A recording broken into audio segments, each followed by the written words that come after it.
How about now? Yeah. No, you're trolling. You're trolling.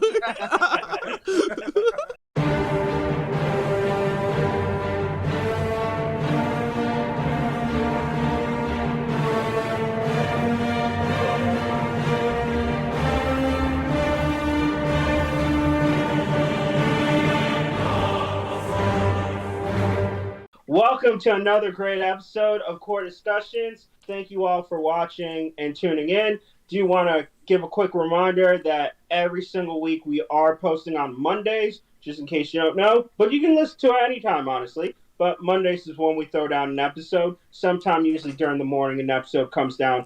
Usually 1 o'clock by the latest, you will see on our channel. So my name is Legacy. As you all know, I am the host / moderator of this great YouTube channel and podcast. And my name's Max. I run a social media accounts on Facebook and Twitter. So go ahead and we'll put the links below, but go ahead and follow us and subscribe to the YouTube channel as well. I am Bobby D3. I am the author of this group. I'm Ian Katan. I do a lot of the editing and stuff behind the scenes. Get ready to rumble. I'm Vitamin J. I give my opinion on things and I get yelled at by people with my movie suggestions.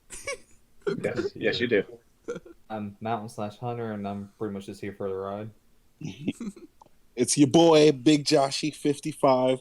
Drop a like, subscribe. It all helps the channel. We're here dropping great content for you guys. Love you. Love you. Oh. Mwah. Mwah.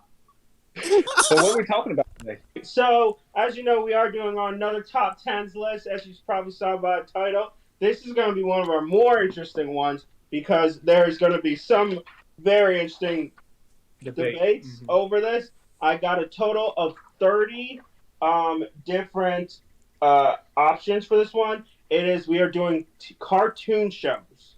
All right, so we're doing our TV cartoon shows. Everybody gave me a list. We got 30, and only one show had everybody put down. So we should also explain this does not include animes. We're going to entirely for anime. So no animes on today's list. No, including Dragon Ball Z. So if you're like, where was this show? We don't consider it a cartoon. Right. Or we just didn't like it. Sorry. If we included it. Sorry. It is what it is. So again, this is our favorite. So I feel like our best and favorite are going to be kind of this one, yes. So gentlemen, are we ready? Yes. We're ready. Let's get it. All right. So this one in 8th place, we had a 3-way tie, hence why we're starting in 8th place. There was 10, but there was a 3-way tie in 8th place with 14 points. The first one we are going to hit is a show from Cartoon Network. Both Vitamin J and Max put this number 6, and The Mountain put this number 7. It is about a lovely purple dog and his and his basically kind of his owners, Muriel and Eustace, out on a farm somewhere in the middle of nowhere. It is Courage the Cowardly Dog.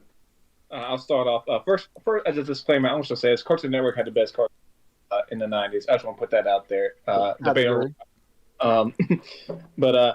I'm kind of surprised that Josh and some of the other 90s babies around here didn't vote for Courage because I felt like that's one of the most popular Cartoon Network shows of that time. No? Courage terrified me, bro. Courage terrified me. Nightmares. Why would I include this list? Yeah, it's so good. It probably was like for a kid show. It's probably one that gave kids some of the most nightmares. Yeah, they did a good job of being spooky for that age range that they were going for. True. But this look, Courage is becoming a little bit more relevant again because it just came out with the Courage Scooby-Doo movie, which my son watched and he loved it, and now he wants to watch more Courage. So, Courage. Nah, bro, that's kind of terrifying, dude. Yeah, don't ease him into it. Maybe wait like a year or two on that one. Because that one where that thing stood outside and was like, "You got 2 days before King Ramsey." Yeah. Creeped me out. For me, the best episode was Freaky Fred. Freaky Fred is good. He's the one who said naughty, right? Yeah. Yeah, they did a good job with. I think the design of like the villains. Each one's kind of like unique looking. They look kind of. I guess spooky's the word, but they did a good job of kind of making them like stand out. You remember them, the cats. I don't know I forget what the Bigfoot was called, but he was like a mobster, so that I thought that was good. King Ramsey, like you said, but it's like a good atmosphere because they're in the middle of nowhere. Says so in the credit opening lines. But it's kind of just a unique show to me, and I thought it'll be higher. Some of you '90s babies are disappointing me right now. '93s especially. 93s are kind of. 93 is a great year, but anyways, I would say Courage did a great job with the villains because they all make sense from the point of view of a dog. But pretty much anything could be scary to a dog. So obviously, Courage is going to more than likely over-exaggerate what the villains look like, so it makes perfect sense for the villains to look the way they did. Courage should have been a Chihuahua. My dog does the same thing. Ugh. And then that show would have been annoying. You leave my Chihuahua out of it. We don't talk about Rambo, man. Yeah, you don't talk about Rainbow like that. Yeah, he would. Just watch that the whole time. I will say Courage is very scared a lot, but he ends up like testing his courage and really pulls through a lot. Like he's not just he actually goes through it. Huh? Yeah, he lives up to his name. Yeah. 93, I see you. And let's talk about how much of a bully Eustace is. What a bully. Stupid dog! By the way, how big were his pockets to carry that mask? You know, that's a pretty big mask. I mean, even Courage had pockets. He pulled phones out of nowhere. I mean, he got pockets for days of nowhere. Yeah, I'm a sucker for the Cartoon Network shows, especially the '90s, like '80s, '90s. But it's definitely up. I think I have like mostly Cartoon Network shows on my list, but as we'll see. So disappointed on my list. Bobby's cartoons are from the '50s, I bet. Yeah, but I mean, like all of them had great stuff in the '90s. Disney had great cartoons. Nickelodeon had great stuff. Oh yeah. No, even like Fox, WB, they had great ones too. Today's kids are missing out on cartoons. I mean, I said '90s were a great time to be alive for cartoons. There's been like times where there have been like good shows. Like '90s, technically early thousands as well. In the '90s, dude, pick a channel. In the '90s, you're good. Yeah. It's hit or miss now. I do feel sad that Saturday morning cartoons are no longer a thing. Right. At that time. Oh yeah, true, very true.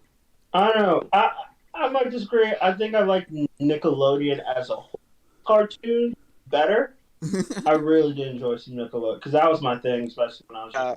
As I got older, I got more into Cartoon Network. I'll say at the end, do a breakdown of if you have a breakdown of Nickelodeon and Cartoon Network. I'd probably I can. So let's see what we got next. You know what I'm saying? Well, I will say real quick too. They're coming out with the Cartoon Network Smash Brothers game, so that's gonna be hype. But that's all I want to say about that. All right. So also with 14 points, it was voted. I put this number 10. D3 put this number 4. Vitamin J put it number 9, as well as Catan and Big Josh put it number 9. It is Scooby Doo. Where are Scooby Dooby Doo? Where are you? We got some work to do now. Oh, my bad. I was reading the wrong theme song for Scooby Doo. I was like, wait, wrong one. I was just waiting for you to correct yourself. I'm like, he's going to ask for a cut. And I would say, as a kid, this was my favorite cartoon show ever. As a kid, I love me some Scooby Doo. Yeah, it was definitely about that. Yeah, they were killing it. The movies, TV. I think it was like 50 times. We would stay up till like I don't know whenever Cartoon Network did the re-airs, it would be like 1 in the morning. They were like re-air Scooby Doo, and we would stay up and watch it. And to me, the best Scooby Doo ran in the morning. Yeah, they ran it all the time because Scooby Doo. But also, Scooby Doo and Zombie Island, best Scooby Doo movie they made. That's facts. Yeah, most likely. Again, like I said, I think everyone in America has seen Scooby Doo at some point in their life. Yeah, or at least knows who Scooby Doo is. Yeah, they keep it relevant. Each decade, they pretty much do a new type of show with Scooby Doo. They revamp it a little bit. I forget what year it came out. Maybe the 70s or 80s, 60s. 69. So but each decade, in the 80s they did a new one, 90s one, 2000s, 2010s. Now there's about to be another. So they just keep coming back. Yeah, I said they do a good job of making sure you don't forget it. It's, yeah. it's the I mean, they had. Oh, go ahead, Ian. It's the perfect formula. It kind of writes itself, and so you really can't get away from that. It's children nowadays. When I used to work at camp, they still talk about Scooby Doo. It's up there. It's one of the big staples for children. How many Hanna-Barbera shows followed the same formula? You had like the Dune Buggy or whatever that one was called. Buggy. Average Jaw. I mean, they all followed the same one, but none of them were nearly as successful as Scooby-Doo. There's so many. There's too many to count, really. Oh yeah. I mean, Scooby. Oh, go ahead. No, you go. Yeah. I was just gonna say Scooby Doo is like so cool. Like, who else can cross over with the Globetrotters, Batman, Supernatural? Like the list is almost endless because it's just that good. It's been on for so long. They just keep doing new content. It's crazy. A funny tidbit about Scooby Doo is that they went to like some breeders and asked them what does a perfect Great Dane look like, and they were told, so like, all right, we're gonna do everything the exact opposite. I will touch on Shaggy, big like a subtle stoner throughout the whole thing. Well, now he's a meme. He's super powered. Yeah. Mm-hmm. Oh yeah. He's Goku. Over 9,000. He's been wanting to play a cool character. Yeah. Yeah, in that game, he's gonna basically become Goku. They're gonna go the meme. Yeah, exactly. It's gonna be so hype. I can't wait to try that game. Free to play. Sponsor us. If that game company wants to sponsor us, feel free. We'll talk. We'll show it. Oh yeah. Now, if anyone says they never heard of Scooby Doo, I'm gonna assume they're lying. I do have to point out one thing: the fact that Shaggy and Scooby were always the decoy. Like, come on, guys, come on. Every time Fred put him as a decoy, like, come on, you knew they were the most scary. So, I know exactly how they feel. It's probably why I identify with the show so much. Because when we play games online, I am magically, I get targeted before other people. Oh my gosh. Yeah, right. I just love how Fred thinks he's slick. Every time they split up, he goes with Daphne somewhere. We know what's going on. We know. You ain't slick. But we see you. We appreciate it. Even Johnny Bravo once made a mention of it. Yeah, Johnny Bravo crossover, yeah. All right, we'll go into our next one. Also tied with 14 points. This is another Cartoon Network. This is actually an older theme show and one of the more recent shows as it was made in the later 2000s. It is very much known for its commentary on society through two orphan kids, two kids who were adopted by their grandfather, who brought them from Chicago to the suburbs. It is Boondocks. I voted it number 3, and Josh put it number 5. Okay, so this one. That's it. No one else. This isn't looking good for us, guys. I consider I consider it like a cartoon. I thought that would be I thought Boondocks would be like in a different kind of. You know what I'm saying? I almost put it in my top 10, but same. It's coming out the new season too. I don't want to hear no excuses from y'all. Now, I'm about to hang up on the chat. I think it is their best Adult Swim show. It started off from a comic strip, actually, and then evolved into a show. I really enjoyed it. It was actually my brother Peter. He brought home a DVD from season 1. And for kids who don't know, DVD is this disc. This is round DVD player. This was right after VHS, so you. Don't start with the VHS. Yeah. DVD player came out. Yeah, put the CD in, put it in, and then played. All right, and you select it. I really just think it's such a funny show. It is hilarious in what it is, and it's a commentary on his view of the world, but it uses a lot of jokes about it. It is very much a certain humor. It's adult humor. It's a lot of adult humor to get it, but it's a big commentary on his, like, not just how he sees the world, but how he sees the world also with the author, once you see it, as a black man, how he views the world. And it uses a lot of current events, like during season 3 when former President Obama was running, it did do an episode on that. It did an episode back in, this is going to date us all a little bit, but back in late 2000s, remember when that chicken crisis happened where KFC ran out of chicken or whatever? It did do something on that, also tied it in with swine flu. and all. It's just so funny. But each episode and each character like has a like story behind them and a view. Like the who is it? Huey is this big revolutionist. You Yeah. got Riley, who's this like young gangster. Their grandpa, his last name's Freeman, kind of talking about he's a free man and all that. Tom being kind of like obviously like more of an Uncle Tom and all that. So I'll let you go. They got Uncle Ruckus. Uncle Ruckus, yeah. No relations. No relations. Uncle Ruckus. The biggest white apologist ever, and he's not even white. Oh my god. Yeah, I had the Boondocks number 5, and honestly, if I could have put it any higher, I would have. But that just tells you how like many great cartoons there are out there. But it came at a great time. Let's see, it was like the early 2000s, and then they did another run. I think it was like either 1 or 2 more seasons back in like early like 2011, 2012, somewhere in there. Yeah. But the thing is, they stayed relevant. They always like just bouncing off of what you said, Phil, talking about real world issues. And you wouldn't think of that in like a kids show, but this is more like adult humor.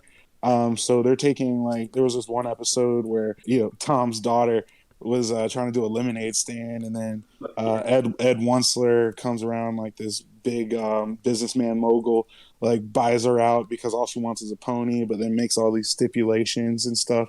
And like this is like stuff that high school doesn't teach us. They don't teach us how to fill out taxes or like do like paperwork or read fine print or anything like that. But it's just to show how like some little girl could be taken advantage of, and that was coming at a time like during like a heat wave. So anyway, I'm not gonna like get stuck on one episode, but animation was good. There was really good fight scenes, choreography that they used, and there was one episode with R. Kelly that they were just trying to like get everyone was thinking about it for the wrong reasons. Like, just to bounce off the characters for Huey and Riley were actually voiced by a female. I think it's Regina King. And like looking at her, you wouldn't think that she'd do that voice, but the voice of these 2 little grandkids, but she killed it. Like they each have their own personality, and they bring something different to the show. Like Phil said, one's a revolutionary, and then one's this like wannabe gangster who just watches too many Al Pacino movies. But it's just overall very well rounded, and it developed over the years, I'd say. And not to forget John Witherspoon, who played Grandpa. He did a fantastic job. R.I.P. Yeah. Oh yeah, hilarious. This is not a show if you're easily offended that you should watch it. You should do not watch it. Yeah, for real. If you have young kids, smell fresh shoes. Yo, they literally shot at Uncle Ruckus like 10 times. He was like my orange safety wallet. It's like he's got a gun. Oh my god! I like that. Remember that white teacher who said the word? Yeah. Oh yeah. Oh yeah. So funny, a little bit fun. So I believe Josh, you took this class, Conversations on Adversity. Yeah, and we watched that episode. But we watched that episode, then we watched the actual clip from the teacher saying it, and you're like, oh, it got it spot on of like how he said it, and you're like, he even brought the pictures. I don't understand. Dude, totally out of touch. No, they exaggerate that thing. Yeah, exactly. It was like spot on with like what actually had happened in the real world. Same with the Booty Warrior. With Chris Hansen. You can't talk about Boondocks without bringing that up, man. How about what? We can do this the easy way or the hard way. The choice is yours. The choice is yours. I know who you are, Chris Hansen. That's why I call you Chris Hansen. Oh, so iconic. So iconic. The one when they were trying to look for the murderer when Tom got framed, and that store, the Iraqi store, and they're like, let's see a gun. Obviously, he is of terrorist descent. Oh yeah. No, Good episode. But yeah, it's really hilarious. And like when you research it and kind of see what he's talking about, you're like, oh, okay. All right. So our next one was also voted on by just myself and Josh, coming in with 17 points. At number 7, Josh put it at number 4. I put it at number 1. This is also a show I did not see till I was older. It's a crying shame that you all haven't seen it. What is wrong with y'all? You have to watch Oh. the show. Do not watch that horrible movie. It is Avatar: The Last Airbender. All right. This was how I started watching it. Was my brother Paul was watching, and for those of you, if we have any Avatar fans, you'll know what I'm talking about. The Great Divide was actually the first episode I ever watched, which is funny because most people will say that is the worst episode of the whole series. But I watched it. It was pretty good. Like, I liked it, and then I kept watching the show. And I think for me, what got me is it deals with some serious things because it talks about genocide. It does talk about how the Fire Nation does, they rewrite history, the whole brainwashing, corruption. It like hits a lot of huge issues, but does it in a this is actually a kid's show, but this is like enjoyed at many different ages. Avatar, it deals with a lot of stuff, but I think the overarching story, I'm gonna let Josh kind of get into why he likes it, but I really did like it. Each book, it goes into 3 books: water, earth, and fire. Aang, who's the Avatar, has to learn all these, and it deals with all this cool stuff about each different area. The water tribes, their air nation, the water tribe, the Earth Kingdom, and the air and the Fire Nation, and how each one's different. Goes into that. I loved it. I would definitely want to be an Earthbender. Shout out to Toph. That was my favorite character. And I'm torn between book 2 and 3, which one I liked better. It really depends today. Probably 3 has the edge, but very good. Some of the great story arcs with each character, how much they change. Zuko probably has the greatest story arc, especially at the end, was really good. I think just from its whole being an episodic, but also have an overarching story, and you really getting entranced in this world and what it represents. Because each nation, like the Water Tribe, represents the Inuit culture. The Earth Kingdom represents the Chinese culture, especially Imperial China, and the Fire Nation is supposed to represent the feudal Japan, and it goes into that even when that episode when Zuko and Uncle Iroh cut off their little part of their hair. Yeah, that is actually like I believe somebody said that is a big thing about like leaving the past behind you and actually entrained. So there was a lot of research well done in this. Oh yeah. Just to bounce off of what you said there, Phil, Zuko, in my opinion, ended up being my favorite character. He had the best character development throughout the whole series. And the thing about it was they kind of tried to make Zuko the antagonist, whereas Aang was the protagonist. And to start the series, Aang, the last airbender, is kind of running away from his destiny. He left his people abandoned and then ended up in some ice for 100 years. So now you got one character who's been running away from his destiny the whole time, and then one character who's trying so hard to run towards his destiny, and that's who I'm talking about, Zuko. The only way he thought he could regain his honor is by capturing the Avatar, and of course they make that a big deal throughout the whole first book, and Uncle Iroh gave so many and I guess you could call them Chinese cookies. What was it, fortune cookie? Fortune cookie wisdom.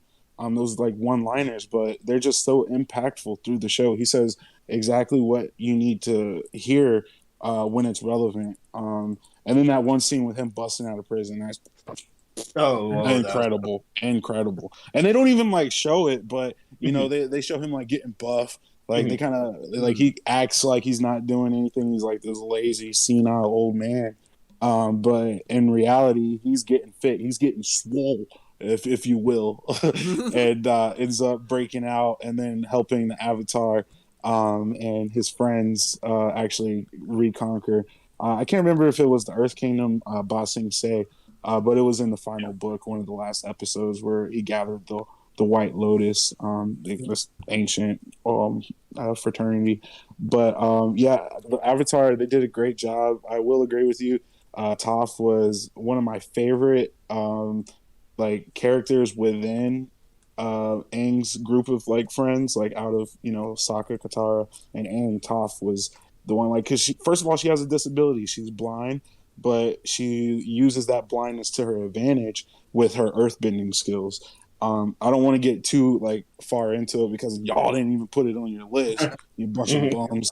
But it was just a really good show, and then they continued it with the Legend of Korra, which brought back a lot of those same elements that we loved to watch when we were younger. Look, y'all two talked about Earth, Wind, Fire. Made me just think of Captain Planet. So I don't know. Get out of here with that. It's one of those shows I feel like if I watched that, I'd really like it. The closest thing I saw, I think it was called Challenge Showdown. It felt like similar, like in terms of like the elements and stuff like that. Wait, you said you haven't even seen it? No, I haven't seen much of it. I mean, I will say I know Korra is a waifu, top tier waifu. Josh, waifu. Josh, you want to know a secret, Josh? I've not seen it either. What is wrong with y'all? Oh, I don't understand how. I'm out. This is definitely Nickelodeon. Like you saw, this was peak. This was post like me really liking Nickelodeon because high school, and I'd really kind of gotten out of Nickelodeon at this point. Yeah, but that's kind of my thing. Peak showing. I think also, you remember at the end, one of the last episodes, I think it's the penultimate episode, is when they do the Emerald Isle Players Club. And they do that whole like review of all the seasons, but kind of making fun of itself, kind of to give you a quick recap of everything that happened. I like they did that. As well as like I think here's why season 3 I think might edge it out. The Zuko arc at the very end, like those 4 episodes when he goes on a journey with each character. That is, you're right. Boiling Rock was really good. I was about to say both parts, Boiling Rock. Oh yeah, 1 and 2, and also that part with Katara when he goes on that trip with Katara to find her mother, and you see her waterbend that whole thing, and like I was like, good.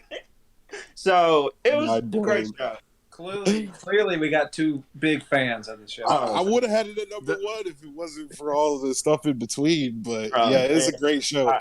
If you haven't seen it, go watch it. There was this one time where I was with Phil and we were just hanging out. We were waiting for something. I can't remember what it was, but he talked about it like for like literally an hour, and I was getting into it. It was interesting. But him and Josh if we didn't have a pot, we could just go on. I'd keep going on. Not even Hitlord, Legend of Korra, this cool stuff they did there too. Yeah. All right. So let's go on to number 6. It is coming in with 18 points. It is a cartoon classic. I put it number 7. Vitamin J put it number 5, and Max put it number 3. It is about 3 friends living in a cul-de-sac, getting up to mischievous ways, all while trying to get these gigantic jawbreakers that cost 5 cents, and all their scheming that they do during the summer. Ed, and Eddie. What a callback. Well, when the entrance or the theme music for the show was pretty iconic to me, you know, but I like the animation style is different than a lot of the ones because kind of that squiggly line kind of thing. But all the kids, they had all these kids where the parents are, who knows? But they all get into these hijinks. Like the Ed's main goal in life is to get a jawbreaker, which costs like 5 cents. So it's amazing. They come up with all these schemes just to get 5 cents, and they can never do it. I don't even know if they ever get the jawbreaker. Every time they get it, it gets away from them. Yeah, well, every time they get it, though, it gets immediately away from them. They have tasted it, but they never finish it. And these are like huge. I mean, these are ridiculous size. But I like the 3 main ones. You know, you get the Ed, who's always a schemer, or they're all named Ed, but Eddie's a schemer. Double D is the nerd who, you know, he's the brains behind everything, and then Ed is just dumb as a rock, but yet he's strong. No, I mean, it's ridiculous. You're brute force. He can lift his whole house up, and then they deal with the Canker Sisters and all the. And then Rolf, don't forget Rolf. Now Rolf has these weird sayings that just make you crack up because they make no sense whatsoever. And now Rolf is becoming a meme. Now you seen the memes with him? No. No. Okay. No, I'll sure to y'all later. I said, yeah, I've seen some. Like I said, it is a great show. I remember I don't know how many times I said butter toast as a kid. He still does it. Don't lie. He's not a kid. Or gravy. Gravy. Vitamin J. You got anything? No, I mean it's like near the not the tail. It's like near the later part of Cartoon Network. It's like hit after hit because I think that was like what late '90s. Yeah, late. And so they started slowing down like early 2000s. So that was like near the end of like their great original shows. I don't know a person who's seen it and not liked it. Oh, it's just very memorable. Yeah, the animation styles and the wiggly lines. You don't see that too often, and the comedy in it holds up still to this day. Look, let's talk about Plank. I even drew when we went to ASP. I was with Phil, and I found a 2x4, and I drew Plank on it, and I carried him everywhere. Oh my god! They really made a 2x4, an actual piece of wood into a character. A reoccurring character. Emotion. It's funny. That's an interesting fact behind it. The creator of the show, he had to give the animators a pamphlet of all of Johnny 2x4s on Plank's emotions, all the same face, because the animators kept trying to make him make different faces. Nah. Nope, his face is the same every time. He's just a piece of wood. Yes, he's a piece of wood. It has to be. I love it. I think it's Cartoon Network's longest running original series they ever made. Well, at least it was when it ended. Mm-hmm. True. I was like, you only see those set of characters. Like, you don't ever see any kids. It's only like the Eds, Sarah, Jimmy, Kevin. Kevin. It's just a very limited. You don't see any. Even when the episodes when they went to school, you didn't see the other kids and stuff. And even Eddie's older brother, you never see. So it's very good. One time you see Eddie's older brother's like they made a movie and he finally sees him and his brother's just a complete jerk. Mm-hmm. I mean, Eddie's a jerk too. Yeah. So. Oh, we'll see where he gets it from. Yeah, not as much, but still, yeah. All right, so we're gonna go to our next one. Coming in with 19 points. Number 1 by Vitamin J, number 5 by Max, and number 8 by The Mountain. It is about a boy with a very distinct accent in a huge laboratory with a lovely sister that always seems to sneak in. It is Dexter's Laboratory. Oh my god, I finally had one on this list. Let's talk about it then. Well, I mean, what's there to say? It's just a highly enjoyable show about this kid who's a freaking genius, and he has a whole lab in his own house that no one knows about besides him and his sister. I want to know where he put that lab. It is huge. Right. I know, right? He's got He's a access boy to another genius. dimension. Don't worry about it. He's got it. Don't worry about it. He's got it figured out. He's boy genius. So Apparently, he does not have security figured out. yeah. But I mean, it's just so humorous. I mean, it's outlandish that it's funny. When he gets all sorts of shenanigans, and then you have very memorable arch rival Mandark. I mean, it's just really good. Or even the parents in that and Dexter's Lab are pretty funny too. But another good thing about Dexter's Lab, it also had other cartoons in it. Down Infra Monkey, the Justice Friends, and was there another one, or was that just the two? I think there was Isn't I Am Weasel part of that, or am I mistaken? No, that's Cow and Chicken. Oh, Cow and Chicken, excuse me. But anyways, those were fun too, with Major Glory, Val Hallen, and Craggable Crunk, all that. But so you get the Dexter's Lab, and then you get the other shows too, and those were pretty good too. And Dow Info Monkey had one episode with Macho Man in it, so that that's fun. I will say, I think it was Dexter's Lab. I can't remember, but his mom was thick. Did I say that? Yeah, that's the one. Yeah, she had some curvature on her. Childbearing hips. Yeah. Well, they had that one episode where the dad's like definitely staring over there, and they're like alluding to something. It was like one of those. One of my favorite like moments of the show is when the dad is trying to teach Dexter how to play sports, and he's teaching Dexter how to throw a baseball, and Dexter is like winding up so hard, and he throws it, and it goes Yeah. like 2 inches. So funny. No, that's my favorite cartoon. So And I liked it when he built that robot for the dodgeball, and he's just obliterating all of them because they bullied him in dodgeball, and he's like, "Okay, all right, you want to play dodgeball? Okay." I like how after all those years, it still ended up being a meme with the scene again. Omelette du fromage. essential. I will say the quality of the show did dip when they changed animation styles. Well, they also changed the voice actor too, didn't they? We will also talk about that with Really another show that I'm sure made the list when the animation style changed. Yeah. Oh yeah, for sure. Yeah. Yeah. Sure, a couple more shows actually. That's kind of a trend with a lot of shows, and also remakes in general. Sure. And I could go on the whole rant about animation. I'm surprised they haven't tried to bring this back. They brought like Powerpuff Girls back and stuff, so I'm kind of surprised they haven't tried They this yet. brought Powerpuff Girls back at least 2 times. Mojo Jojo. Probably soon enough. They'll probably try this. Yeah, very good show, very funny. If you haven't seen it, please do.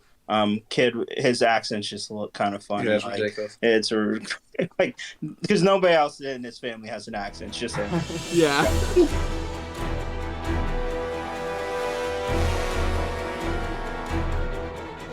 Jada, I love you. G.I. Jane 2, can't wait to see it.